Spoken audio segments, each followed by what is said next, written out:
Hey guys, today is a story time video and it is Sarah Elise, and today we're talking about celiac and gluten-free and my diagnosis story. So let's just jump into the video.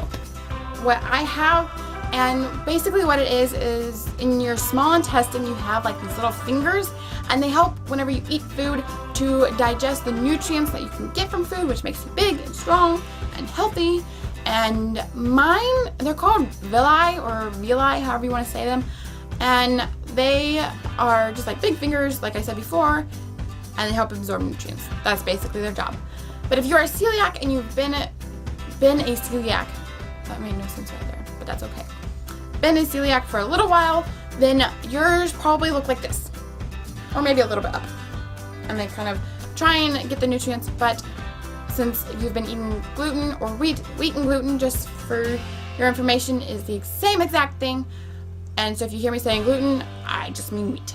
So, yeah. But as I was saying with the small intestine, you have the little villi in a normal person. They're big and wavy and they can help absorb all that nutrients. But if you are a celiac, then they are cut down a lot and they don't absorb your nutrients very well. So if you go gluten-free, then your villi will start to regrow and help absorb nutrients, but it will take a long time. So yeah, let's talk about the diagnosis story before we get into any more. A little bit different than everybody else's, at least for me, because I'm a different person than everybody else. I hope you're a different person than anybody else too, because you're unique and special. But my diagnosis story was last year, June 7th, June 10th, something like that.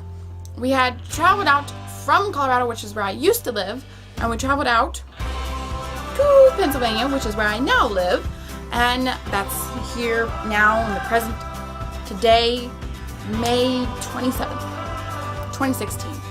Anyway, when we used to live out in Colorado, that's where Harley Kay lives, just like y'all know, and I used to actually know her.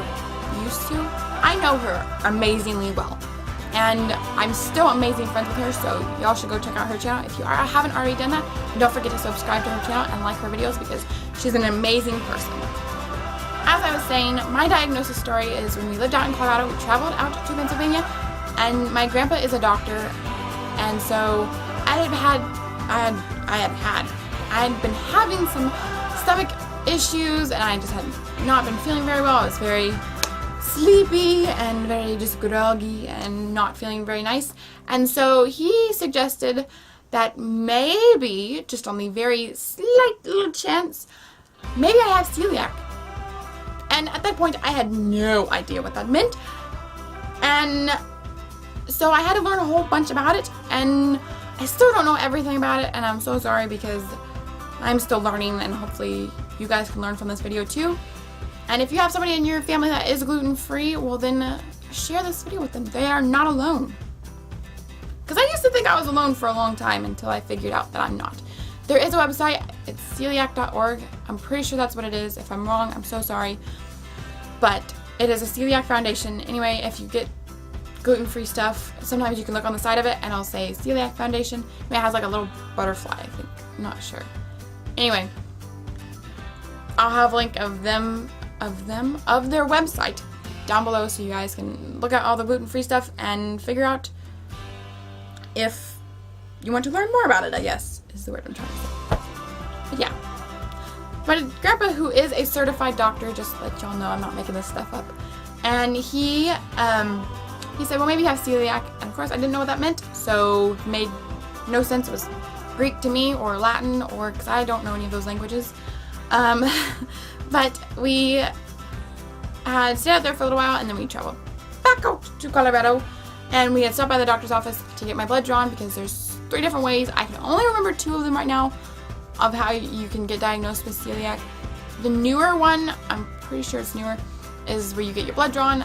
The second one, which is a little bit older, but it's not really that old, is where you get a biopsy of your small intestine. I decided to do the blood getting drawn because that's what he said I should do. Wow, good job, Sarah. I'm not very exciting today. Anyway, So we had that done, and about a couple days later, maybe a week, my grandpa had called and said, well, it came back positive. I am a celiac. And he said that I'm, not you, but I am in some of the top percentiles of the celiac range, because I guess there's like different markers that you have to determine what the severity is of your celiac. I am not anaphylactic. That does not mean that like my throat's gonna swell up and I'm just gonna die or anything.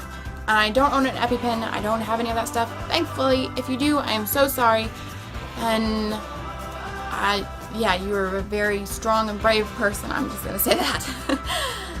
But I just get sick for about 6 to 8 hours, and then I sleep for about 2 hours. So I'm out for most of the day if I get it. And then the crazy thing with my body is I can get sick for the next 8 weeks at any point that my body chooses to get sick. So it's very not nice. But anyway, that's my diagnosis story. And where's this gonna lead me in the future? Well, I guess we'll have to find out in a minute. Well, for what's in the future, what does my life hold? I don't know what my life holds because I haven't seen in the future. If you have, well, what's your life hold, I guess? I don't think we have anything in this world that can see in the future. But for my life as it is in this moment, I am gluten-free.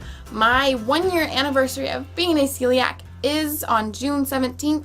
And so I'm going to be doing a baking video on that day for a very yummy pie, because I'm going to do a pie, like I just said. That's very random. Anyway, so if you guys are going to be around on June 17th, you should watch that video. Yes, that is like next month, and next month I'm also going to be doing a June favorites, but at this moment in time, I'm still gluten-free. They say that there is no known cure for it, but I do have a friend out in Colorado who had celiac, but then, and she had the same exact test that I had done. She got a blood drawn, was celiac, and then she isn't now. So maybe there is a cure. Who knows? But I know doctors have been saying that there is no known cure, and there probably will never be, because there are more important things to diagnose, like cancer and other important stuff that I don't know quite about. But I know it's more serious than celiac, because celiac is just basically a life change, and cancer destroys lives, destroys families, and it's just a nasty thing. And so they're probably going to find a cure for that before they will celiac. But if you leave celiac untreated, it can lead to cancer or other nasty things that you probably just don't want in your body. But if you do get it treated, then please go gluten-free. It is worth it. Yes, it just is, because then you feel better. Some people go gluten-free because it makes them feel better. You can lose weight, you can feel healthier, you can be happier in some instances. I know some people who have gone gluten-free just for the fun of it, just to see if anything changed. And if anything, they just got more grumpy. So depends on what your personality is, I guess. But I know for me, it made me lose some weight, and I'm a very happy, healthy person as it is on May 27th of 2016. I have quite a while, because I'm gluten-free and I am. Anyway, that's like my diagnosis story, where it's at right now, and in the future, I will probably still be celiac. Who knows? I guess we don't know what the future holds. But that's all I have today for you guys. And if you guys are watching this video, make sure to give this video a big old thumbs up and click that subscribe button right down below. I am just starting out, so I'm so sorry if this is not what I'm looking for. If you guys have video ideas, just put that in the comments down below. And if you are gluten-free or have somebody else in your family who's gluten-free, then make sure to give this video a big old thumbs up